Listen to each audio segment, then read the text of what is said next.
మళ్ళీ మన ఆర్యవైశ్యుల కులదేవత వాసవి కన్యకా పరమేశ్వరి అమ్మవారి యొక్క ప్రతిష్ట అనేది చాలా ఈరోజు మరి మన వాసవీయంలలో బాగా పెరుగుతున్నది. ఎందుకంటే ఆంధ్రప్రదేశ్లో నిన్నగాక మొన్న మన యొక్క పెనుగొండ ఆ జిల్లాను వాసవి పెనుగొండగా మార్చడం జరిగింది. చూడండి ఎంత అదృష్టవంతులో మన వాసవి పెనుగొండ.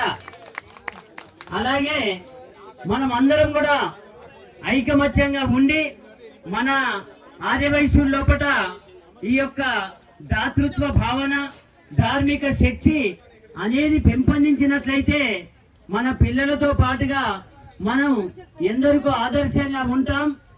అదే విధంగా రాజకీయంగా కూడా మనం ఎదగాల్సినటువంటి అవసరం ఉంది. ఇవాళ ఆర్యవైశ్య మహాసభ రాష్ట్ర లెవెల్లో కాదు, సెంట్రల్ లెవెల్లో పోయినా కూడా గౌరవనీయులు సిద్ధంశెట్టి వైకుంఠం గారు పేరు విననటువంటి వాళ్ళు లేరు. ఎందుకంటే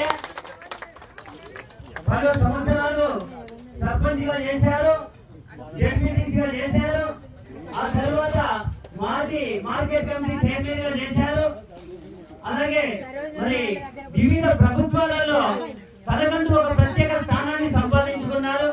ఈ రోజు ఆర్యవైశ్య మహాసభ ఉపాధ్యక్షులుగా కూడా ఉండి మరి తనకంటూ ఒక ప్రత్యేక స్థానాన్ని మరి సారి ఏం సంపాదించుకున్నాడో లేదో కానీ ఆర్యవైశ్య కుటుంబీకుల ప్రతి హృదయంలో ఇవాళ వైకుంఠం గారంటే ఒక ప్రత్యేక స్థానాన్ని సంపాదించుకున్నారు. అదే స్థానంలో ఇవాళ సిద్ధంశెట్టి శ్రీనివాస్ గారు కూడా నడుస్తున్నారు.